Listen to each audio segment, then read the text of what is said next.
종합재해TV 시청자 여러분 안녕하십니까. 2019년 5월 26일 오후 4시입니다. 저는 어제 자유한국당이 주최한 문재인 스톱 야간 집회를 취재를 했습니다.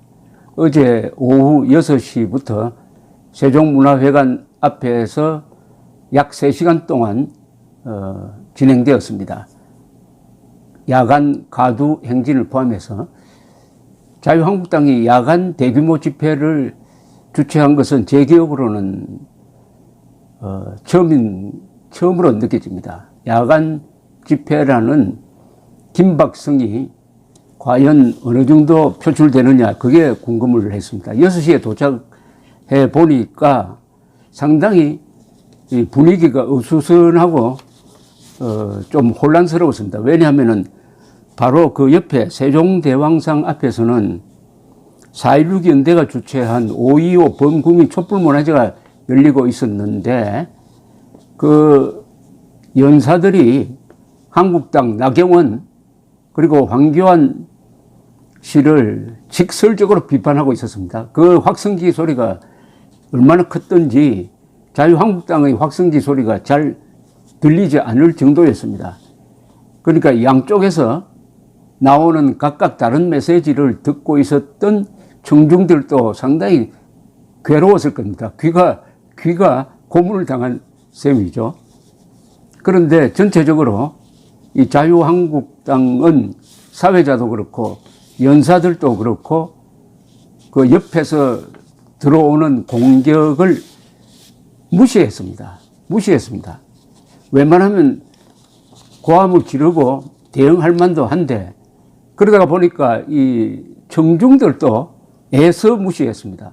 불편하긴 하죠. 더구나 국기에 대한 경례 그리고 애국가가 울려 퍼지는데도 한국당에 대한 공격은 옆에서 계속 들어왔습니다. 애국가 태극기에 대한 예의가 이렇게 되어야 하느냐 하는 생각을 갖게 하는 모양새였는데, 의외로 거기 모인 자유한국당 주최 집회에 모인 사람들은 꼭 참고 있었습니다. 꼭 참고 있으면서 말을 아꼈어요. 나경원 의원이 연설을 하다가 좀 시끄럽지요 하는 말로 웃으면서 넘어가는 게 아주 인상적이었습니다. 다만 황교안 대표가 연설할 때는 그 옆에 있었던 집회도 끝이 나서 마음 편하게 들을 수가 있었습니다. 저는 이게 한국의 자유진영, 한국의 주류층이 참고로 해야 할 태도라고 생각합니다. 좌파의 도전에 일일이 대응하지 말고 대응할 가치가 있는 것만 대응하고, 그러지 않는 것은 무시하는 게 좋습니다. 무시하는 게 어떻게 보면 가장 큰 전략일 수가 있습니다. 그러나 무시할 것과 대응할 것을 잘 구별해야죠. 무조건 무시하면 안 되죠. 어제는 무시해야 할 상대를 무시했다는 생각이 들었습니다. 어제는 전번에도 그렇지만은 연사가 3사람 나왔습니다.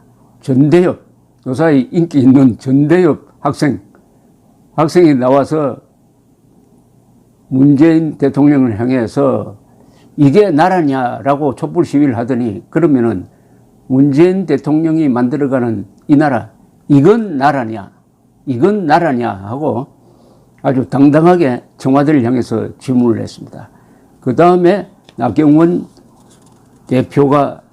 원내대표가 나왔습니다. 나경원 원내대표는 한 2달 전에 있었던 그 원내대표 국회 연설을 통해서 아주 새로운 지도자로 급성장하고 있습니다. 이분의 연설은 아주 듣기가 편하고 즐겁고 그리고 속도 시원하고 합니다. 문장이 단단하고 그 문장을 가지고 호소하는 제스처도 좋고, 그리고 발음 정확하고 내용 좋고 해서 어떻게 보면 이 정치 연설을 예술적으로 한다는 느낌까지 들었어요.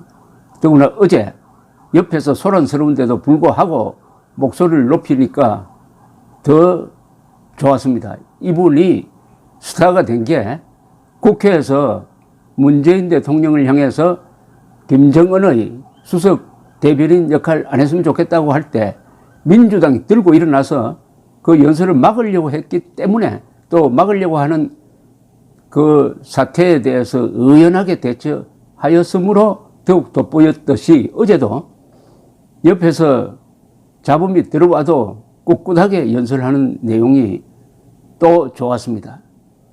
독재자의 후예가 아니라 기적의 대한민국을 만든 기적의 후예라고 하는 표현도 아주 찡했습니다. 그 다음 황교안 대표는 좀 길게 연설을 했습니다. 나경원 대표는 한 10분 정도, 황교안 대표는 20분이 넘었는데 민생 대장정을 끝내고 난 소감을 쭉 밝혔는데 이 나경원, 황교안 두 사람이 어제 강조한 게 있었습니다. 민주당의 선거법 개정안은 지금 현재 300석을 270석으로 줄이는 것이다.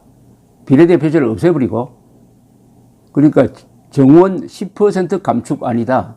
이것을 갤럽에서 여론조사에 붙였더니 국민의 60%가 찬성한다. 60% 찬성한다. 그러면 우리가 맞았지 않느냐? 하고 아주 자신있게 이야기를 했습니다. 저는 여기에 자유한국당이 아주 강조점을 두고 이 점을 국민들에게 계속 홍보해야 된다고 생각합니다. 연동형 비례제, 하여도 복잡해서 수학공식이 몇 개나 들어가서 국민들 모릅니다. 그것보다는 300석에서 270석 국회의원 수 줄인다. 이게 우리의 선거법 개정 아니다. 라고 하면은 아마 60% 지지가 70%, 80% 될 것입니다. 그러면은 국회에서 무리하게 연동형 비례제안을 통과시킬 수가 없어요. 여론이 뒷받침되면은 국회 안에서도 강한 입장에 설 수 있는 것입니다. 그 다음에 가도행진이 시작되었습니다. 저도 쭉 따라가 보았는데, 역시 가도행진 때는 전번에도 그랬는데, 이 전희경 의원이 차를 타고 선도를 했습니다. 젊은 그대란 노래는 김수철 씨의 노래인데, 어제는 이 자유한국당 집회에서도 부르고, 이른바 범국민 촛불문화제 집회에서도 그 노래를 불렀습니다. 같은 노래를 양쪽이 불렀어요. 좌우가 불렀습니다. 이 전희경 의원은 독재 타도 헌법 수호를 계속 외치면서 효자동까지 선도를 했습니다. 어제 집회에 아쉬움이 있었습니다. 좀 더 많은 사람들이 나왔어야 했습니다. 지금 나라가 돌아가는 이 위기의 깊이나 폭을 생각할 때 우리 국민들이 더 많이 나왔어야 했습니다. 저 서울역에서 광화문까지를 꽉 채웠어야 했습니다. 그게 그렇게 해야 정상적인 국민이죠. 거기에 비하면 너무 적게 나왔습니다. 자유한국당 홍보도 부족하고 무엇보다도 국민들의 위기감이 아직은 별로인 듯 했습니다. 그 다음에 자유한국당은 이런 진행을 잘 합니다. 잘 하는데 제가 다만 거기서 들려주는 노래가 어떤 메시지가 있는 노래여야 되지 않을까 하는 생각이 들었습니다. 메시지가 있는 노래여야 한다. 메시지.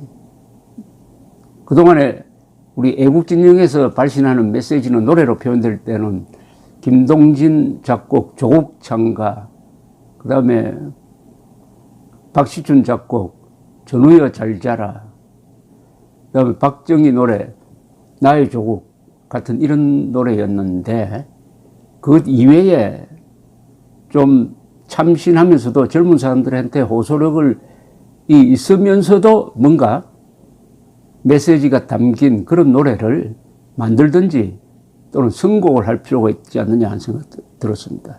We are the champion, 퀸이 부른 We are the champion도 내용을 보면은 상당히 그게 보수적이고 긍정적인 노래입니다. 그런 노래를 포함해서. 그 다음에는 그러면 이 집회 다음을 어떻게 이어갈 거냐는 거죠. 이 집회는 일단 성공을 했습니다. 그러나 이게 과연 어느 정도의 파괴력, 돌파력이 있을 것이냐 하는 데 대해서는 점검을 한번 하고 그 다음 단계는 뭐냐?